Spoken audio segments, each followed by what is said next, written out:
Hey everyone, I got Sean MacIntyre here. We are going to be talking about copywriting and particularly commission and equity-based copywriting. Sean has been writing content and copy since 2001, so 22 years now, if my math is correct. Thank you for making me feel old. Yes. Yeah. He is a financial analyst and financial direct response copywriter. You may also know him as one of the four hosts of the Copy That show on YouTube. There it is. Love the shirt. And something that I like about Sean and Copy That is they have this goal of helping to educate other aspiring copywriters without making any hyperbolic or exaggerative statements. Obviously, that is not super common in our space. And so me and Sean have connected around that shared mantra of trying to provide practical advice for aspiring freelancers and writers. And super thrilled to have you on today, Sean. Thanks for coming on. Wait. Hold on for a second. It's atypical to expect to immediately make $10,000 a month the moment you learn what this copywriting thing is. Immediately, all you got to do is copy Gary Halbert's letters, and you're good to go, right? Got it. I've been doing this copywriting thing all around. No wonder it took me so long to actually succeed at this. 22 years of my life, man. Jeez Louise. Oh, the more you know. Well, thanks Reading for Rainbow. coming on, Sean. And it's so nice to have someone from the direct response space because that is not really my space. That has never been my corner of the internet. And it's kind of where all of copywriting gets its roots from. I'd love to, for the sake of my viewers, hear a little bit more about your journey into copywriting, into that space, and kind of what has led from 2001 till now. Obviously 22 years, you've done a lot of different things. Kind of what's that journey look like in a nutshell? I'll try to give the Reader's Digest version and keep this succinct. 2001, I was still in high school. I was picking up, posts for, blogs and stuff like that. Thanks, Mom, for hooking me up with that. And Super cool, by the way. I don't know Oh, many yeah, people whose parents helped them get into it as a teenager.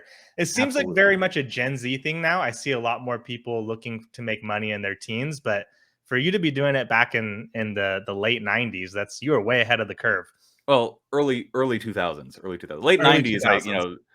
still was like playing Magic the Gathering and stuff like Okay. that. So there you Hey, go. solid game. Sure.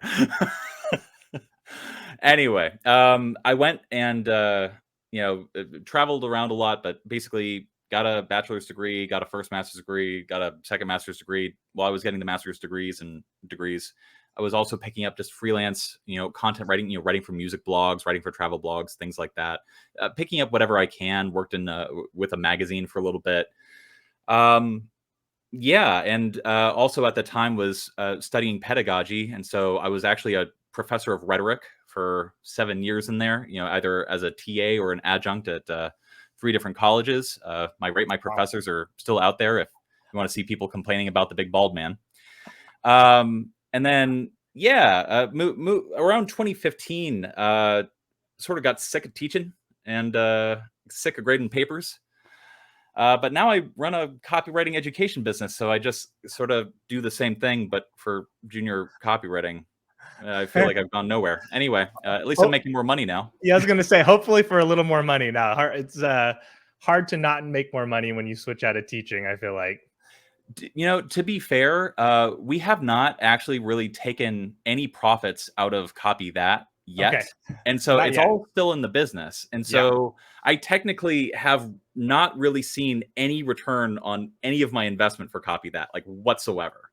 So maybe I And you're need to and you're rethink this 2 copy years guru into it. thing. So I mean, honestly though, that's kinda when you take a very student first approach, I feel like that's kinda how it works. You spend the first little bit more breaking even than anything, and then as you go, you build that audience bigger and bigger, and it starts to be a profit stream. But I think a lot of people wildly overestimate the amount of money that educators in the space are making, particularly ones who are approaching it with, more integrity. Not just more integrity, we tried not to charge as much as a lot of other people. Like we're gunning for like 10 to 20% margins, Yeah. and it's hard to scale a business, blitz scale a business fast if you're making that much money. But in reality, like the four of us at Copy That, myself included, Copy That is a side hobby. Yeah. It's cool that it's a profitable hobby, but we do it for fun, and we started it for fun. Like it was really just a few acquaintances of mine and I, streaming and talking about copy, like talking shop, and that's super enjoyable. For the past 8 years, I've been in direct response, mainly financial long form direct response copy. Though I've done like a bunch of stuff for e-com and service businesses and just a whole bunch of other niches just on the side, mainly because I was very interested in entrepreneurship and starting my own thing. And now I have several different businesses that I manage, but I primarily just write content, editorial content and copy for financial publications, and Yeah. that's my bread and butter. Absolutely. And so you've been doing that since 2015, correct? Correct. Okay. And in terms of like the way that you make money, can you talk a little bit about how equity and commission deals are structured in your end of things? I know financial sales letters are kind of their own niche that aren't necessarily super transferable to every niche, but can you talk a little bit more for those who aren't in that space, kind of what those gigs look like?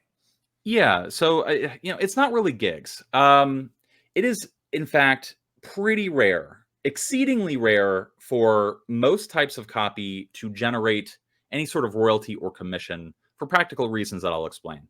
Yeah. It is much more typical to see the types of copy that are most responsible, like directly for a sale, be rewarded with a commission or some sort of royalty or an incentive or a residual. Yeah. Now, there are other deals that have been negotiated. Like, for example, I know an executive creative director for a very large, like multinational brand agency. And he made a deal where he put together a campaign for like, some business like Procter and Gamble, something like that. And he said, I'll forego upfront payment as long as I get like a residual of the sales that are calculated as following from this particular campaign. Yeah. So he gets to make money for work that he did years ago. And that was actually the case with me too. So a lot of my sales letters, that I wrote in, from 2015 to 2022, the sales were still coming in off of the work that I did back then. Yeah. And so I was getting paid, lots of royalties, thousands upon thousands of dollars in royalties for work that I had done years ago. And now that I've made the transition to, freelance, where I'm primarily doing editorial and copy for my own businesses, I'm getting a different sort of incentive package. For example, for one of the businesses that I manage, I get a revenue share, net revenue share anyway. Yeah. And I negotiated that, and I'm actually in the process of renegotiating that particular contract. But it's all a matter of working for the right business where your copy can be closest to the sale. And for most people, especially when they start their copywriting career, if you're going to be writing an email sequence or a blog post or things like that, the odds of you getting a revenue share are minimal. And I'll explain why. Attribution. At the end of every quarter, a business needs to reconcile their books and like keep track of like, okay, this product sold this much, this product sold this much. And then for each product, you have to then keep track of which assets drove what sales. It is so much easier to determine, hey, this sales page led to these sales. That's it. That, a singular attribution. Yep. But what if you have one product and like 15 different email writers?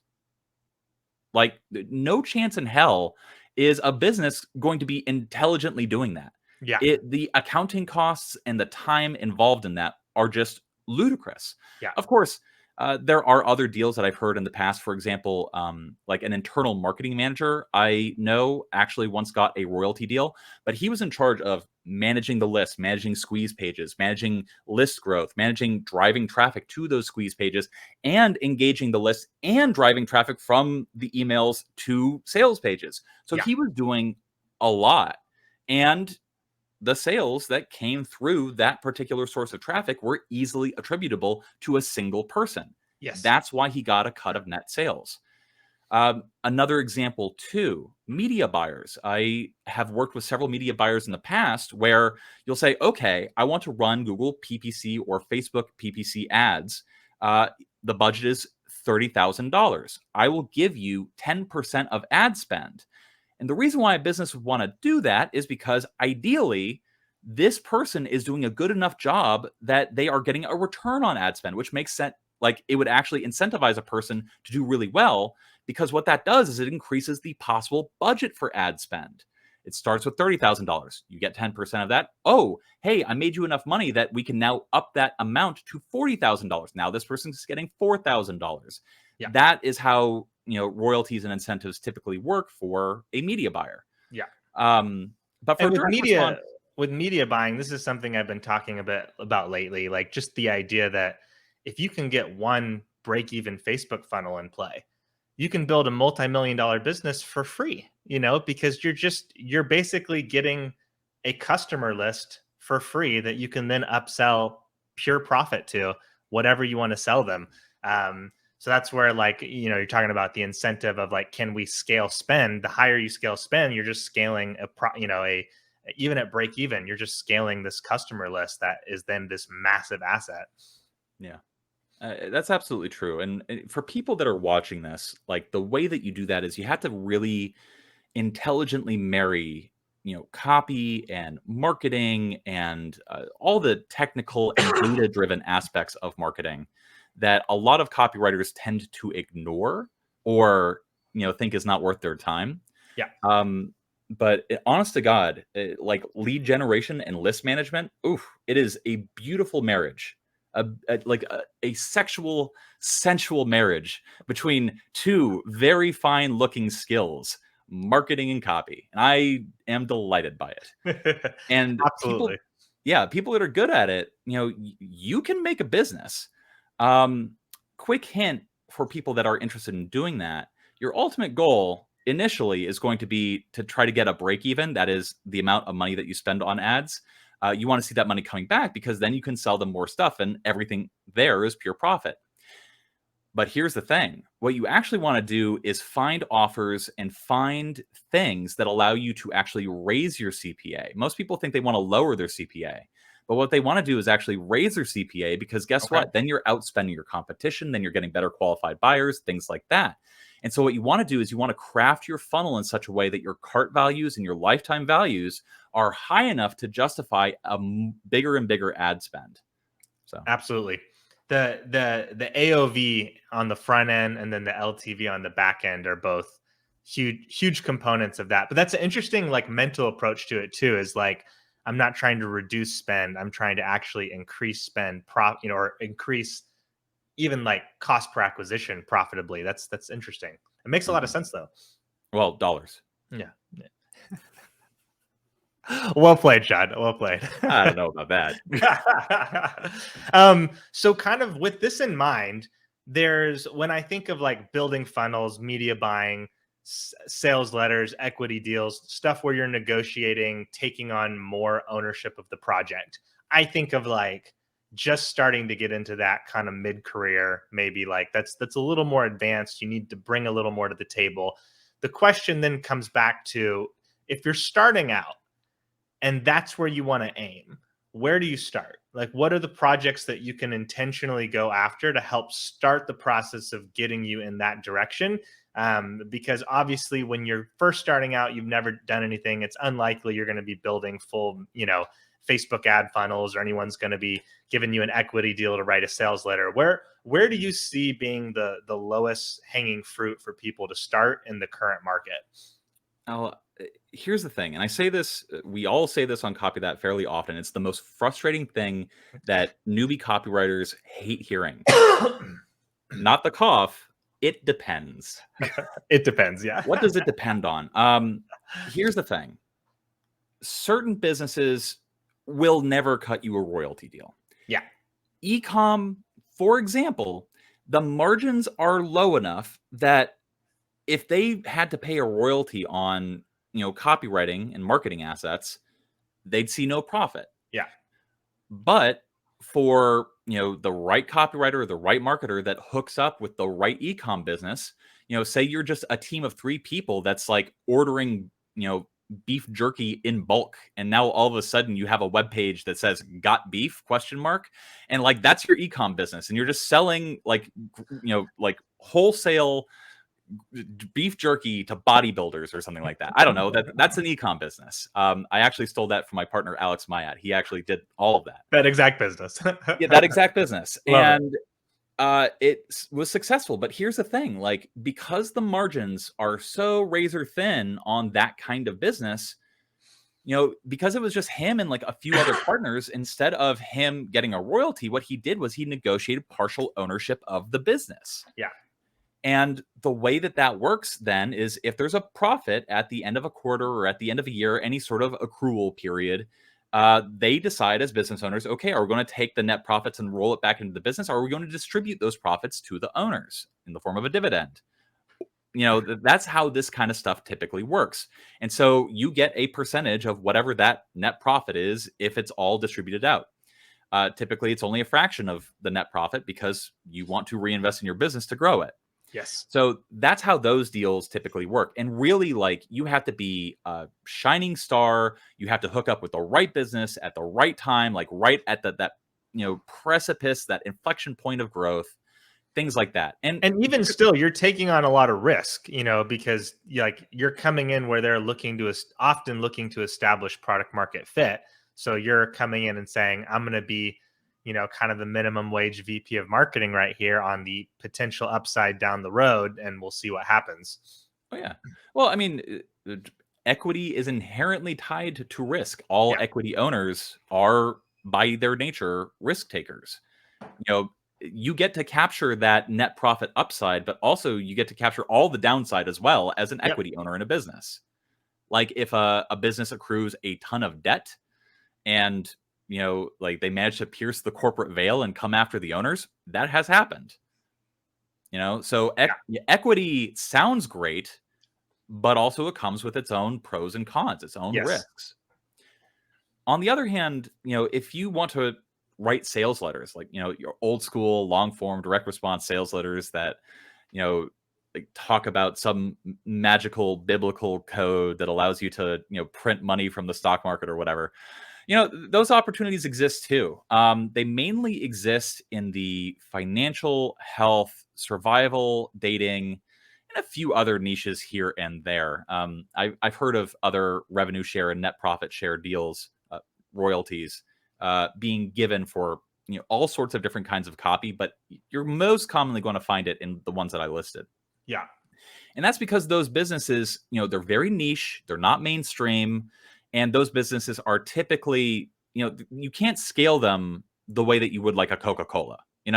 Like, you're never going to have, like, Marnie, your wing girl, like, pickup artistry go mainstream or whatever. Like, she's never going to be on MSNBC, like, talking about how guys can better approach women at a bar. Like, that's just not going to happen. And so they're pretty much relegated to that direct response world, which is fine. There are still billions of dollars to be made there. Yeah. And what typically happens is you get a job writing a sales letter for this company. And usually what happens is, in order for a royalty deal to be put into place, a business needs to trust you. A business needs to know that they're not investing money in a person that's going to, like, dick them around, produce bad work, or whatever. And so typically what you see is royalty deals initially go to people that are either in-house or people that have networked with and know the business owners pretty well. For example, my first pieces of copy that I wrote, I was writing in-house for Agora Financial. And, the typical junior copywriter will earn $1 if it's a front-end promotion. That is a promotion that's intended to acquire a new customer, or 1% on the back end. That is 1% of net sales for all the total sales. A back end is just any offer that's sent out to people to monetize them further beyond their initial sale. And so, and then, like, once you hit like a mid-level, that's like, it raises to 2 to 3.5% or $2 to $3.5 on the front end. And then a little bit more senior, you'll typically see like 4 or 5%. And usually what happens at the senior level is that you will be coaching a junior, and then you keep that spread, as in the junior will get 1% of your sales letter, and then you keep the rest, the other 4%. And that's typically how those deals work. And, I've seen that work in financial. I've seen it work in health. I've seen it work in survival. I've seen it work in prepping. I've seen it work in fitness. You can get royalty deals like that for all of those. Now, you mentioned when we talked about this last Friday a little bit, you mentioned that in a junior copywriting role, there's a huge burnout rate. I think you mentioned something like 19 out of 20 junior copywriters burn out in like the Agoras and similar companies. Can you, one, talk a little bit about that? And then two, is this the only path for people who want to get into that direct response, is come in, see if you can be the 1 in 20, and then that's where the opportunities come? Or are there also other paths that can kind of lead in a similar direction with maybe a higher success rate? I'll try to give specific examples. Okay. So, for example, Agora Financial for a couple of years there had copy camps. I believe Todd Brown is still selling the video recordings of those. And those were done as effectively a recruiting funnel, meaning Yeah. like, hey, pay this amount to attend. We will put you up in an apartment in Baltimore. We'll teach you everything we know about copy. We'll sign a temporary contract. You get this amount of time, like it's this amount of education. Then you have like 1 week to produce a long form direct response promotion, which typically is like 5,000 to 7,000 words. Like, holy crap. Yeah. And then you basically are on the block. Like, different imprints and different publishers get to decide, like, do they want to actually extend your contract and hire you and bring you on board? And that's typically it. That happened 3 times. I know Stansbury and Associates recently had their own sort of boot camp and session. Agora UK did that as well. I'm sure many other businesses have done this as well, but it's less common in health, from what I understand. Okay. Now, in those boot camps, you just get a mishmash of different people. And, there were 20 to 30 people in each boot camp. And these are people ranging from, like, one dude was a high school graduate. Like, he had never gone to college. He just loved direct response. He was, fresh out of high school, 18 years old, baby boy Ben Ogren. I love this dude. And he just crushed it. He just lived, breathed, ate, shat, and slept in direct response financial copy. Yes. And he made a really amazing career for himself. Nice. But then, like, if you look at the wide swath of all the people that attended these boot camps and were basically given like a world-class education and a job offer for free, out of every 30, maybe 2 to 3 only got to keep the job. And part of that was, it wasn't burnout, though some people definitely did burn out. Actually, one of the things that they would do in the boot camps was every single session, they would offer to pay people cash if they just quit. And they added money and pooled money to, you have to stand up in the session, ring a bell like Navy SEALs, and leave, and they will pay you to do that. Wow. Okay. And it got up to tens of thousands of dollars. And even though most of the people burnt out and didn't succeed, nobody ever took the money. It was crazy.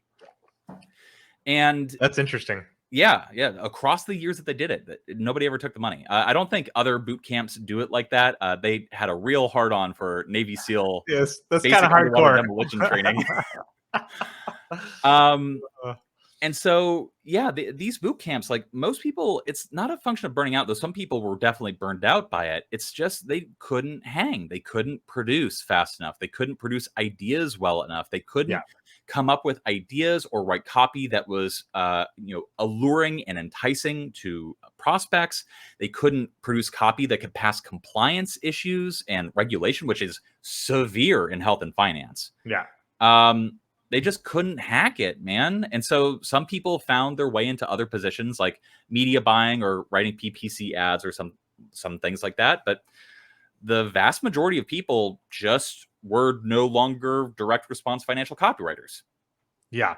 And honestly, like, I mean, if you look at, I know from being in like the course space, if you look at the industry averages for like course completion rate, even on a DIY level, it's like 10%. So it's not necessarily like that's a super unique percentage of people completing. But I think the thing that is interesting there is a lot of new freelancers.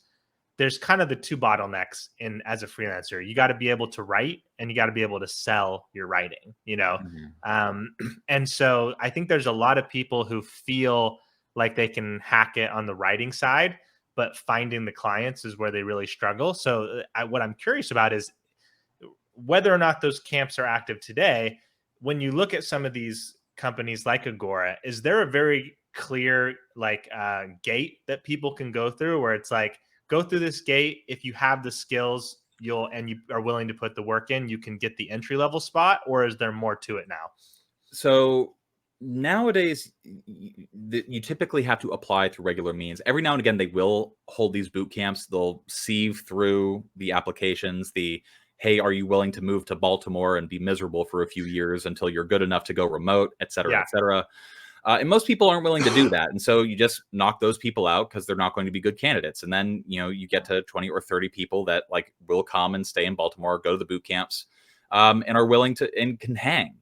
And like, I think for the Stansbury and Associates boot camp recently, like, don't quote me on this, like I could be wrong, but of the 20 to 30 people that they had for that, only 2 to 3 people were offered a job. One of them is actually an acquaintance of mine, somebody who I guess inadvertently mentored early in her career, Tanya Yo. I'm going to see her in Nashville shortly after this is recorded, but probably, after this is released. She's really cool.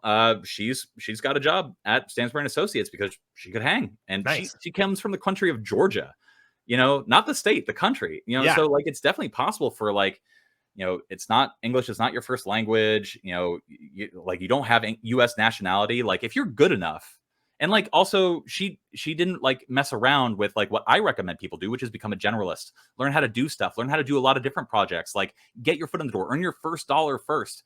No, she was just like, I love financial and I want to do this. And so she just dedicated years of her life to getting good at it. Okay. And then applying to what she did. I think she worked for Grant Cardone for a little bit. And like she had the chops and she put in the work, but it was a years long process. Yeah. And that's typically what it is. And so there's that mode. There's just apply for jobs. Typically they want to see a portfolio of your copywriting work. And typically the people that have a portfolio of good direct response copywriting work are the people that are already working in long form direct response. Yeah. There's that. Then there's the 2 other avenues that I've seen happen before. One of them is a freelancer will just send in a spec lead. Like, so for example, if there's a newsletter or a health supplement that's like selling with a particular angle, somebody might write a different angle or a different lead. A lead is just the first, 700 to 1700 words of a sales letter that sort of address like, it has the hook to bring the reader in. It addresses, what's in it for me. It addresses all the sort of like things that would interest a person in an opportunity or in a solution to a problem. Yeah. And so a person might write this for free as a sample and then send it to the publisher of this particular company and say, like, listen, I love this product. I love what you guys do. Here's a sample lead. If you want to use it as a re-lead, fine. If you want me to finish writing this, I will do it for X amount of money. And usually what happens is, either it's not good enough and, like the publisher will be like, no, thank you, but no, thank you. Good luck on all your endeavors. I see that you're putting in the effort, yada, yada. Totally. But for some people, that typically leads to a job offer. And what will happen is you'll write that first sales letter, like as a freelancer. They'll typically either pay you once a project is completed or a little bit up front and then a little bit on completion. Completion meaning like it has gone through all the legal checks. You've written all the ancillary copy. When you sit down to write a long form direct response promotion for any niche, you're not just writing the long form promo that's 5 to 10,000 words. You're also writing the order form, the upsell funnel, the the lists and like everything. Yeah, you're doing all of it. The full funnel. Yeah, and the full funnel for a particular promotion or a particular sales letter is typically you're writing 30 to 70,000 well researched, well written words, all of which pass compliance and regulatory scrutiny. Yeah, a lot of people can't do that. Yeah. So, the reason why a lot of like your direct response copywriters can say, hey, I'm making this much money, like from royalties and from ads and stuff like that. It's either coming from retainers. They just have like really high paying clients that pay them a flat fee, or they're getting royalties on ads that they just knocked out of the park and are continually selling well. And they're getting paid that because they wrote the whole thing. soup to nuts, top to bottom, front to back. Yeah. That's really cool. I'm curious within that. I feel like the concept that gets kind of, oh, go for it. Was there something? I forgot there's one other method that other people Oh, have yes. gotten into this world. Let's hear it. I'm sorry, I keep ADHD.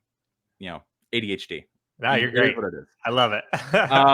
The fourth one that I've seen happen is just pure networking. So, for example, there was one writer, I forget his name, but he had a built on ClickFunnels and lead pages several years ago, basically a how-to guide to 3D print a gun, and it was all information and stuff like that, and he had a full funnel like for it, and it showed up for the publisher that I worked with, Joe Schriefer. He found this dude and he reached out and he's like, hey, I really like what you're doing here. And they just started talking with each other like online. Like this dude basically got scouted, and because he wasn't a schmuck, like he was able to be like, yeah, I like writing copy. And Joe Schriefer was like, would you like to write some copy for us? And that is how he was able to get a freelance gig and get royalties writing for Agora Financial. Awesome. Yeah, like working on real shit. Yeah. Building your own stuff, building stuff for anyone who will let you do it. And then if they won't, go ahead and building stuff for yourself, and then like seeing where the opportunities lead. That's good stuff. Yeah, no, those four paths are the most typical ways to get in, and most of them are not freelancer friendly. Yeah. And a lot of Agora businesses, they've become more lax on this in recent years because of COVID.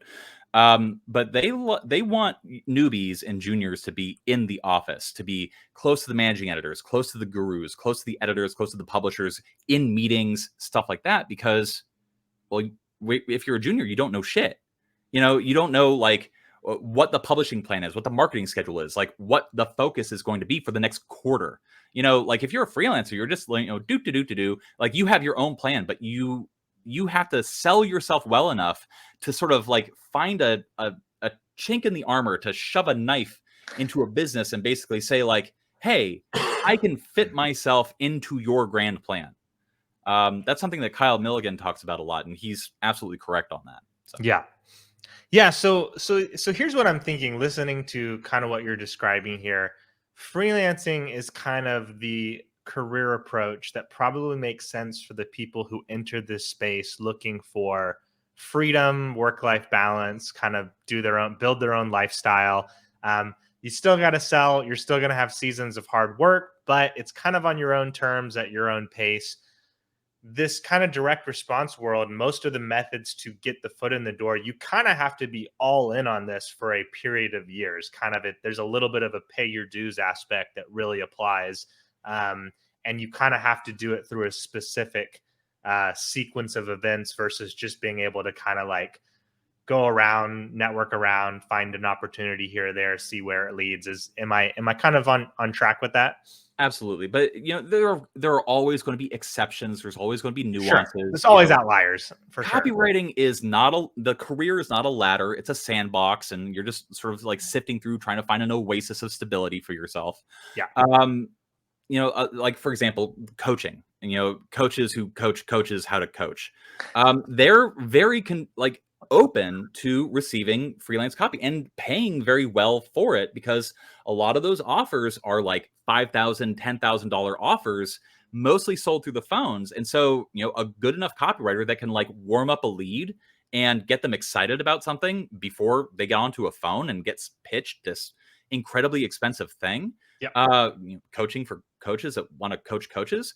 You can get paid really highly for that, because again, you got to think about it in terms of like the value that you're bringing to a business. Like if you are helping a business make, $100,000 a month, you can justify a $10,000 a month, like monthly salary. Easy. And so like, that's typically what you'll see for freelancers. But for most of these businesses, like especially established businesses, it's a little bit more closed off, a little bit more cloistered. They have to have an HR department and things like that. So they can't just like willy-nilly pay freelancers and independent contractors too easily. And also like for international folks, like that becomes a sort of taxation issue. And so they're less willing to work with freelancers unless it really makes sense for them. Like unless the freelancer is really good. I I gave the would example. even, Yeah. yeah, I would even throw in that, throw in there kind of the concept too of, um, the safety that a agency like an Agora provides in terms of like, um, almost doubling as escrow for commission payouts is pretty big. Being in kind of the freelance space, I see people get screwed out of contracts, screwed out of kind of handshake deals, one-on-one stuff from, entrepreneurs who just are short-sighted and greedy all the time. So I think for someone who is pursuing that direct response equity commission based, outcome, going through the agencies is not only probably going to be the only way you get into that field, but it's also going to be more in your interest to be getting work your way up to a solid percentage that's still being paid out of a third party.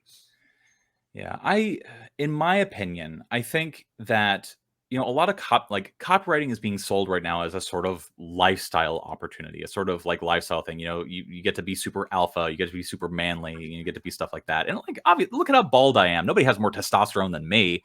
And like one of the things that I'll say is that like a lot of the angles, a lot of the hooks are really all about leaving the matrix, leaving the plan that other people have designed for you, getting out of the 9 to 5 and like living your own life. And man, like 9 to 5s whip ass. Like they whip ass. And like if you get a job as a junior, like you can you get a job as a junior through a typical application. This is not going to be possible for everybody. There are haves and have-nots. That's just the way the world works. I'm sorry, capitalism. But some people are going to get a job, and guess what? Like they are going to be paid. They're going to get benefits. They're going to be professionals who get to mentor them. They are getting paid to learn the job that is going to be making them more and more money. Like, holy crap. That's amazing. You get that stability with none of the stress of being like, oh my God, my freelance income is like super lumpy. And like some months it's super great. And some months like you make nothing. And you're just constantly in this like feast or famine cycle where you have to eat what you kill as a freelancer. And like if you were just learning copywriting, well, that's super stressful because you also have to learn how to like sell yourself well and market yourself well and like do all these other skills that you could just avoid if you just went in-house for like a few years and then left and then started your freelance career that way. Guaranteed payment, you're getting paid to be trained, and you get a clock out. Like 3 huge upsides that you do not get when you're doing your own shit. Yeah. And like, listen, if you're working for a 9 to 5 job, nothing precludes you from like spending your 5 to 9 learning these other skills on your own. And again, getting paid to do so rather than feeling the stress of being like, how am I going to pay for rent this month? Oh my God. Like I've met a lot of freelancers who've been able to do it. And like they've gone from, getting fired from a job or having nothing to like actually having a sustainable freelance career in like anywhere from 2 weeks to 3 months. It's possible if you're hungry and desperate enough. Like, oh my God. Like if there's a fire under your ass, man, you can make freelancing work. But for most people, they're just, I don't know, dicking around. Like, I'll study copy and then I'll leave that for a few months, or I'll like do outreach. I'll make a profile on Upwork and then they'll disappear for a little bit. Like the vast majority of people, like I said, for direct response and like getting the job, they can't hang. And Yeah. so it's incumbent upon people that have these lofty aspirations to really like self-awarely assess the amount of effort and work and time that they're going to put into this because it takes all of those things. Yes. Yeah, and there's kind of the concept of, if you want to be making a top 5% income, you should be expecting to work harder than 95% of people who are doing this. And it's rare to find that matching attitude and aspiration. And, it is possible there, you know, for anyone watching this, you can find on my channel an interview I did with a student of mine named Krista, who actually hit 10K, had a 10K month, like in her, I think it was her 12th or 13th month, going from full-time, quitting her job, starting free, from scratch. That is not the norm. That is a very much an outlier result. And I would say too, like, I think even 5 years ago, the entry level space available to freelancers was a lot easier than it is now. You had so much demand for simple copy work, that even with there being, a decent number of copywriters in the space, like e-commerce had like tripled in, revenue over the previous few years. And so you had this environment where like every business on the planet needed copy. Um, there was a limited supply of copywriters. You could come in, find probably 2 to 3K per month in work pretty easily without exceptional skills. And then we hit a recession. We hit a AI revolution where, now there's a tool available that is, if it can't accomplish the same thing people think it can, which is just as important. Perception is just as impactful on hiring as reality. And we'll be talking about AI and using ChatGPT in on the Copy That channel. Yes. There will be a second half of this video that appears on youtube.com/copythat. Go to that if you want to hear a long-winded and mostly philosophical discussion about the nature of consciousness and AI. Yes, absolutely. We're going to be digging into all that. But it is like, I think we are kind of at this point where now I think for anyone who has the capacity to go in-house to start their copywriting career, I would actually say now that I think that is the superior route for most people, is to and even with that, I will say doing a few freelance projects can often help you land that role. So I think it's still exploring the freelance side is still worth, even if you plan to go in-house. But in terms of like, investing a lot of hours and stuff, like I think if you can manage to land an entry-level role at a good company that's going to match you with some smart marketers, you can just get so much out of working with people who know more than you. And honestly, that's one of the biggest gaps that I've felt through my career, is the lack of like being able to work hands-on with people who know more than I do, who are smarter than me. And it was a big reason I did take my first in-house role last year, for a period.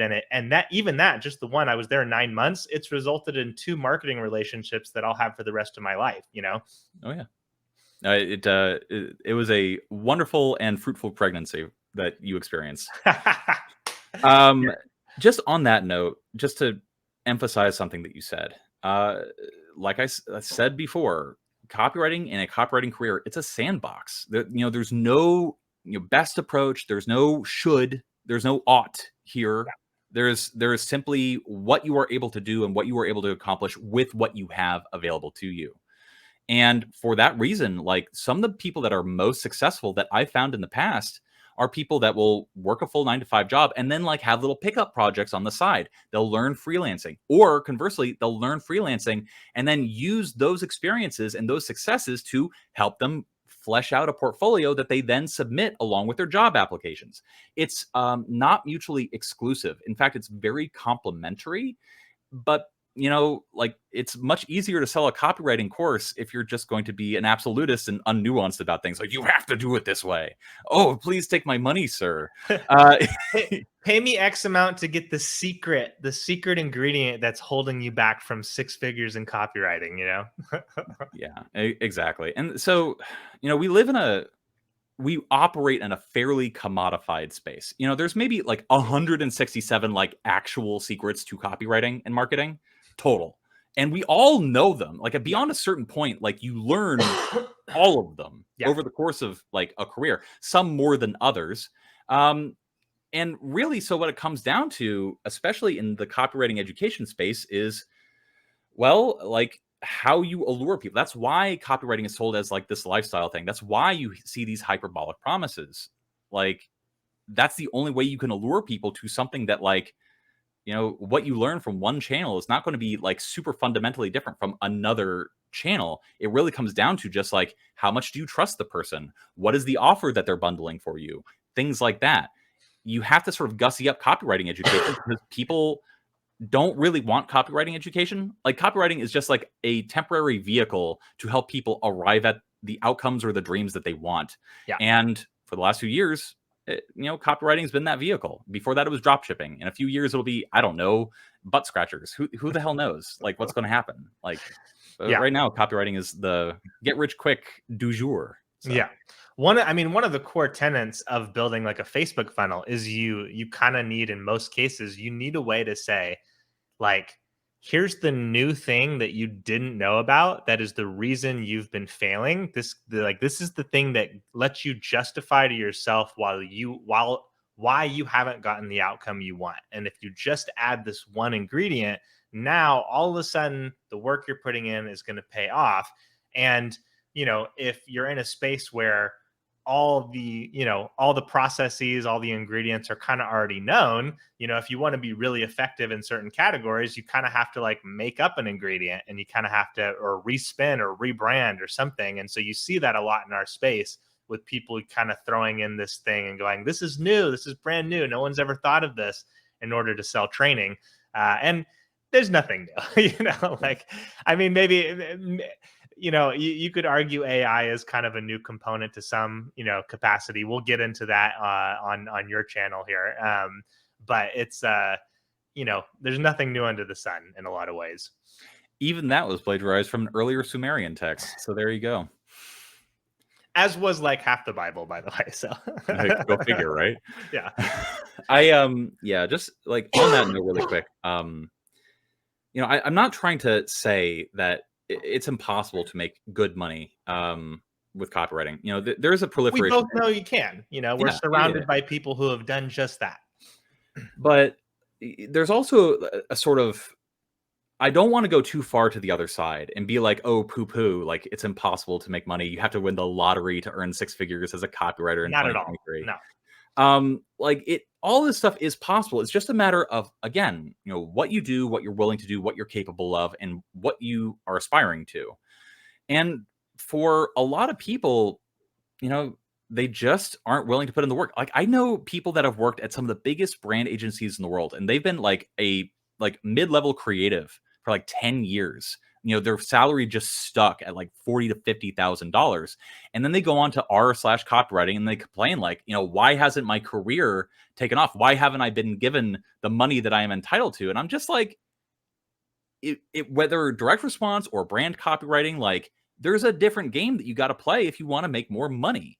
Same, like everything that I was saying about like all the hoops and hoopla that you have to do to get these royalties and incentives.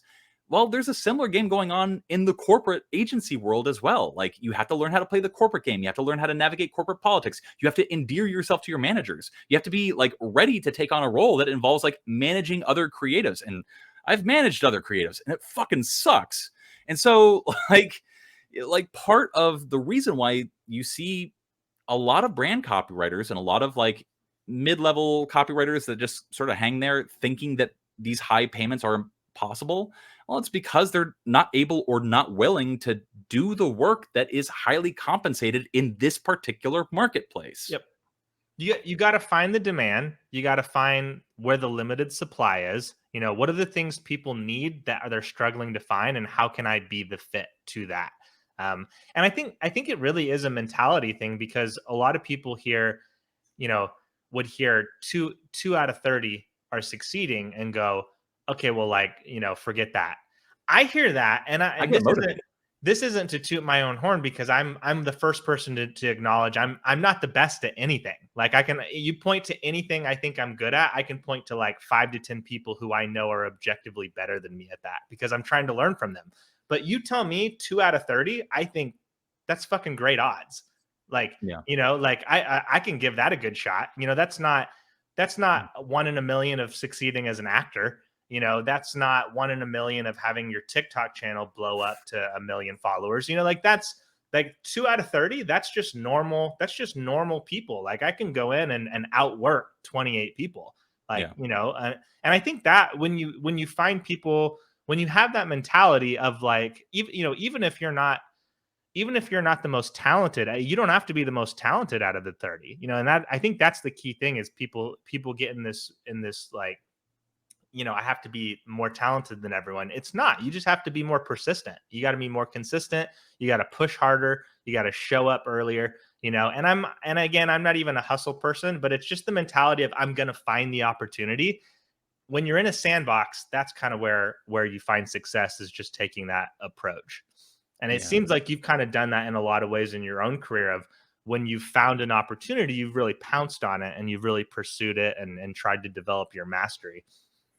I've actually foregone a lot of opportunities that probably could have made me richer and faster. And I forewent them because of loyalty to certain people, people that gave Okay. me a shot, people that I worked with.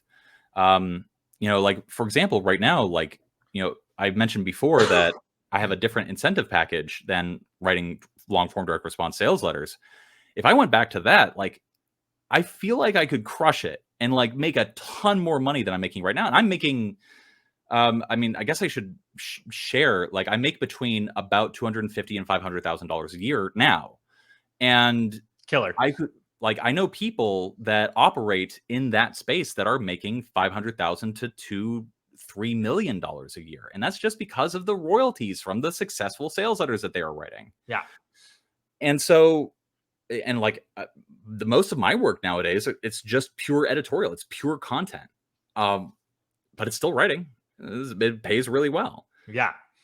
I just don't have time to sit down and like write a long form sales letter anymore because of how much work I'm doing. Like, not only doing editorial, but also managing all these businesses.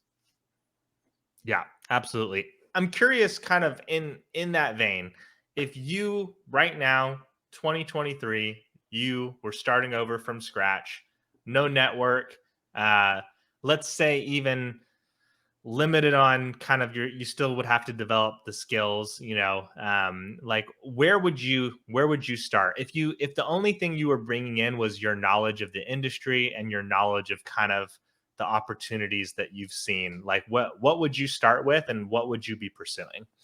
So, first thing that I would do is get really good at bullet writing, Okay. like just so good at bullets. And the reason why, because that's actually how I started. And the reason why I would get good at bullets is because that would teach me the register of copy, like how to speak enthusiastically and evocatively with a focus on, benefits and features and advantages and deeper benefits, all compressed in an extremely tiny bit of text. Yeah. And, that's what is that useful for? That's useful for, one, writing provocatively; two, writing more conventional sales pages you can get hired for; three, writing headlines; four, writing subheads; and, five, writing email subject lines. Like, bullets are like a hub at the center of a million spokes that help you like, it's such a transferable skill. Okay. Get really good at bullets. Some people can't get good at bullets. I've tried to pull those teeth. The next thing that I would do is I would probably actually just jump right into either learning email or other forms of short form, squeeze pages, welcome sequences, sales emails, things like that. And then what I would do is, once I like had revised and, like taken my licks and like been punished by people out there in the world enough, there are plenty of communities, including Copy That's own, where you can go and get critiques, just from people. Yeah. And Copy That, every Wednesday, for $20 a month, like, we will critique the copy that you're writing and tell you if it's good or not, and tell you like how to make it better. We are, for the most part, not mean about it also. That's nice. Constructive criticism. Sometimes. And When so, possible. yeah, and so I would be hunting for opportunities like that to improve my skills. And then what I would really focus on doing is actually, like, if not going and getting freelance work and trying to get like odd jobs as a generalist here and there, writing emails for businesses, writing landing pages for businesses, sales pages for businesses, whatever, or even content, blog articles, SEO articles, things like that. I would do that on the side while trying to continue to upskill in what I wanted to do, which is write long form, direct response, financial sales letters.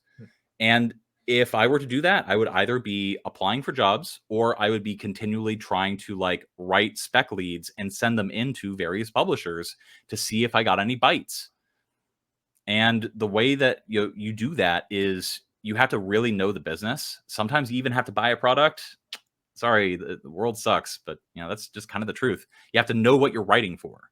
And so I would do that. I would like isolate a business, really understand their funnel, really understand how that business makes money, really understand the kind of copy that they need and the kind of copy that they want to publish, really understand their products. And then I would write a lead. And then I would try to just cold outreach to a publisher in that business or a copy chief in that business and be like, hey, would you like to have me finish this for you? Yeah. So, like, Love it. almost like racketeering, or like, holding something good at ransom. Like, if you are good enough, a business will want to pay you for it. And bingo bango, if somebody steals that from you, well, then you just have another portfolio piece that you can use to help you get the next job. So always a silver lining there. Totally. And you're going through the process of creating it. You're getting the practice, you're getting the pitch. If they use it, obviously it's always sucks to get something stolen. But it's not lost. It's referenceable. It's, there's still outcome, benefits from that. Love that. Very, very clear, practical approach. Kind of in that vein too, do you feel like you mentioned a few different niches there? Obviously financial is where you like to hang out. Do you feel like there's any notable differences between niches that kind of new people looking at digging into this should be aware of from the get-go, or does it kind of just come down to what you're personally more interested in? So what I found for a lot of people getting into copywriting is that for the most part, they're just trying to get a check. They're not particularly interested in any niche or any topic or things like that. They just, they're a salesman and they want a check. And, they're Ronin, hire Ronin and that's your samurai. They are freelances, literally. Exactly. And so straight up, for the people that are not passionate about a particular niche, like, don't try to niche down. Like, try to get good at a lot of stuff. And what typically happens is your niche will choose you. And I'll explain what I mean. Like, say, for example, you went through the process that I just described and you're trying to get freelance gigs and you're trying to get it through Upwork. And you have a little like mini portfolio of different things that you've done, squeeze page, emails, welcome sequences, bullets, yada, yada, yada. And say, for example, you pick up a small time gig, your first gig, it's $10 for a bunch of like PPC ad headlines. Great. You can even have ChatGPT like help you with that. And you just knock it out of the park. And like, say this business is a candle maker. And I actually have experience with this. This actually happened to me. And you get that $10 for those PPC ads and they work really well. Well, all of a sudden, now that business is going to reach back out to you and say, hey, can we buy more? And then you say, yeah, absolutely. And then, you can say, do you want me to add description copy in there as well for this amount? They'll be like, sure, we'll test it. And then you get a little bit more money. And then they'll say like, and then you can go onto their site because you have to understand their business to write PPC ads for them. You can say like, hey, I noticed that you have a pop-up that's leading to a sales page that doesn't have any product description copy on it. Like, do a little like mini website audit for them while you're working with them and be like, would you like me to just fix that for you? And now all of a sudden you're getting paid $200 to write product descriptions for 5 different kinds of candles. And then like, say that helps boost conversions and sales. All of a sudden you say like, well, can I write some Facebook ads for you? Pretty much all of a sudden you went into copywriting, like not knowing what to expect, but all of a sudden you're the candle guy. And candle, like you can start approaching other candle makers and being like, can I improve your product descriptions? Here's the results that I saw for this other business. Would you like me to help you beat your competitor? Hey, presto. All of a sudden you are now a copywriter for candles. And holy Schmidt, is there money for candles? White women in their 40s love to buy candles. And you know what? You can make a lot of money as the candle guy. And so, like, that's typically how a generalist's career kind of progresses. They don't like sit down and be like, I want to write for this niche. And if they do, they typically burn out because they're just like, I want to get into the best paying one. And then they realize like how hard it is, just go back to what I was describing earlier. Yes. But if you're a generalist, man, like you can sort of just write your own ticket and sort of like feel things out and make money here and there, picking up odd jobs, like doing whatever. Like, it doesn't have to be email. It can be literally anything. Copy is very widespread. Yes. And very multivariate, and everybody's willing to pay for it. So I love it. You mentioned 3 things right there that I am an absolute broken record about, and I'm loving it, which is like, look for the low-hanging fruit to get your foot in the door. Don't force the niche. Let the niche choose you. And then upsell. Like, as soon as you get that foot in the door, go find everything else that you can upsell. And then even a 4th one, as soon as you get a client that's happy with your work or that you got some examples of, go find lookalike clients. Use that immediate, directly transferable experience to go close other gigs from, companies that look exactly like that one. Love that. Yeah, I feel like for the sake of this interview, to make it more interesting for retention on your channel, like we should have more contention. Like, obviously you have the Irish Mick and I have the Scottish Mac, so we already hate each other. Yeah, So clearly, yeah. everything that you're saying is wrong, is what I'm trying to say. Yeah. We need to find a way to like convert this into an arch nemesis situation. Maybe that's what we're gonna do with the AI discussion, Sean. So Oh, that sounds good. And where can we find that part 2 of that discussion? So if you're watching this now, head over to the Copy That channel and watch as we debate about AI and become newly minted arch nemesis. Arch Uh, nemesis? Arch nemesis? Nemesises? Nemesides. I don't know the plural for nemesis. Yeah, we're gonna have to find someone to reach beyond the grave to, was it Stan Lee, and get his input on that. Sounds good. And everybody, check out more of Jacob's stuff. I actually reached out to Jacob because I saw that what he was doing, and saw that he had a lot of stuff that I agree with and a lot of stuff that I thought was he was doing really cool. And so I actually reached out to him and asked him if he wanted to collab. And so it's been an absolute delight. Thank you very much for responding to my email. It's been wonderful talking to you. Yeah, likewise. Thanks so much for hopping on. I was already, had already watched several videos on your channel prior to you reaching out to me. Loved your guys' content. Loved both the format and just the mantra. I could tell from like your content before you even mentioned in the email that you're trying to help freelancers without making exaggerations about what they can expect. I could already sense that from your channel. Super appreciate you hopping on. Super excited to go discuss, the AI stuff and other things with you on yours. And, as kind of a parting thought, what would be the best way for people to sort of go, who kind of watch my channel, to jump into the Copy That ecosystem? Because there's a lot of amazing stuff there. Where should they start?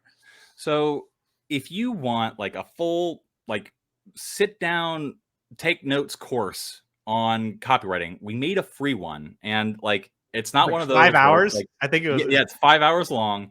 It's not written like copy. We're not actually there's no CTAs through that entire thing. There's no testimonials. It's just from hour moment 0 to hour 5. It is just straight up here's everything that you need to know to become kind of good at this copywriting thing. That's for free. Go check that out. We also have other videos that we've been doing more recently where if you want to take a break from the 5-hour one of the things that we started doing is actually skits to sort of parody or satirize the concepts that we're teaching or other things in this particular space. And some of them are actually funny. Some of them. And so, I can vouch for that.